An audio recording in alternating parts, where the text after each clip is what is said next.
ایک نوجوان نہر کے کنارے بیٹھ کر وضو کر رہا تھا۔ نہر کے اندر بہتا ہوا ایک مالٹا آ رہا تھا۔ نوجوان کی اس مالٹے پر نظر پڑی تو نوجوان کو بھوک لگی ہوئی تھی۔ اس نے نہر میں بہتا ہوا وہ مالٹا پکڑ لیا اور پکڑ کر اسے کھا لیا۔ جب نوجوان نے مالٹا کھا لیا تو اسے خیال آیا کہ یہ مالٹا تو میرا نہیں تھا، پتہ نہیں کس کا نہر میں گرا ہے، اس کا مالک کون ہے، کہاں سے یہ مالٹا آیا ہے، میں نے بغیر اجازت یہ مالٹا کھا لیا، یہ تو میں نے بہت بڑا گناہ کر لیا۔ شاید اس کا مالک مالٹے کو تلاش کر رہا ہو تو مجھے اس مالٹے کے مالک کو تلاش کرنا چاہیے اور اس سے معافی مانگنی چاہیے، یا اس مالٹے کے اس کو پیسے دینے چاہیے۔ تو وہ نوجوان مالٹے کے مالک کو تلاش کرنے کے لیے نہر کے کنارے چل پڑا۔ کافی دور جانے کے بعد اس نے نہر کے کنارے پر ایک مالٹے کا باغ دیکھا۔ اسے یقین ہو گیا کہ یقیناً مالٹا انہی درختوں سے کسی درخت سے نہر میں گرا ہوگا، تو مجھے باغ کے مالک کے پاس جانا چاہیے اور اس سے معافی مانگنی چاہیے۔ تو وہ نوجوان باغ کے مالک کے پاس گیا،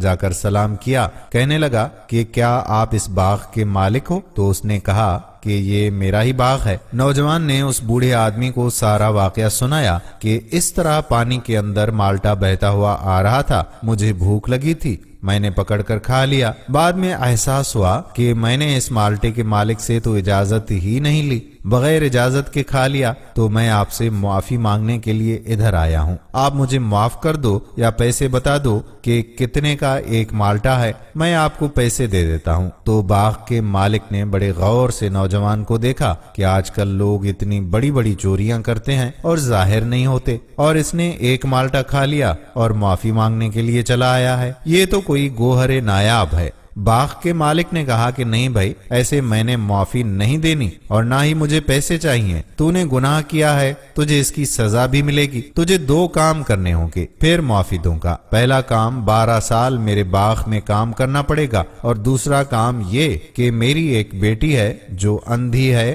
بہری ہے، گونگی اور لنگڑی بھی ہے، اس سے شادی کرنی پڑے گی، نہیں تو قیامت کے دن میں تیرا گریبان پکڑ لوں گا کہ تو نے بغیر اجازت کے میرا مالٹا کھایا ہے۔ نوجوان نے کہا کہ ٹھیک ہے، میں 12 سال کام کرنے کے لیے تیار ہوں، بس آپ مجھے معاف کر دیں۔ تو اس نوجوان نے اس بوڑھے شخص کے باغ میں کام کرنا اب شروع کر دیا۔ وہ 12 سال تک اسی باغ میں کام کرتا رہا۔ 12 سال کے بعد باغ کا مالک نوجوان کے پاس گیا، کہنے لگا کہ بھائی 12 سال پورے ہو گئے ہیں، اب دوسری شرط کہ تم میری اندھی، کانی، لولی، لنگڑی بیٹی سے شادی کرو۔ نوجوان نے کہا کہ ٹھیک ہے، میں شادی کرنے کے لیے تیار ہوں۔ اب اس بوڑھے شخص نے اپنی بیٹی کی شادی اس نوجوان سے کر دی۔ رات کے وقت جب نوجوان کمرے میں آیا، کمرے کو لاک لگایا اور اپنی بیوی کے پاس آ کر بیٹھا، اور جب اس کا گھونگھٹ اٹھایا تو یہ دیکھ کر آنکھیں پھٹی کی پھٹی رہ گئیں کہ یہ کیا ہے۔ فوراً اس کمرے سے باہر نکل گیا اور سیدھا اس لڑکی کے باپ کے پاس گیا،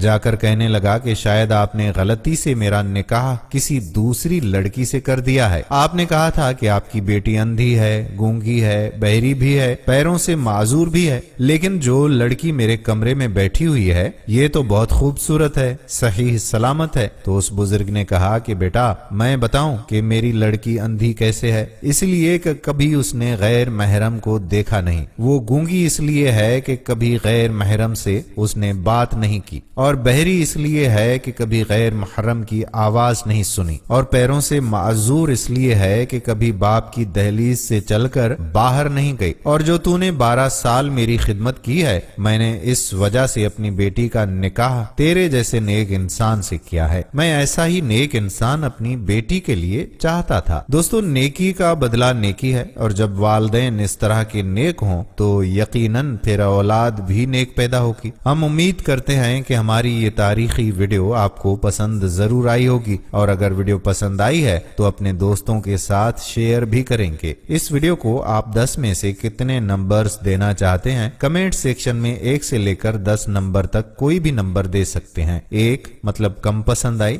10 مطلب بہت ہی پسند آئی۔ اب آنے والی ویڈیو تک آپ کا اپنا میزبان قادر بخش کلہوڑ اجازت چاہتا ہے۔ فی امان اللہ۔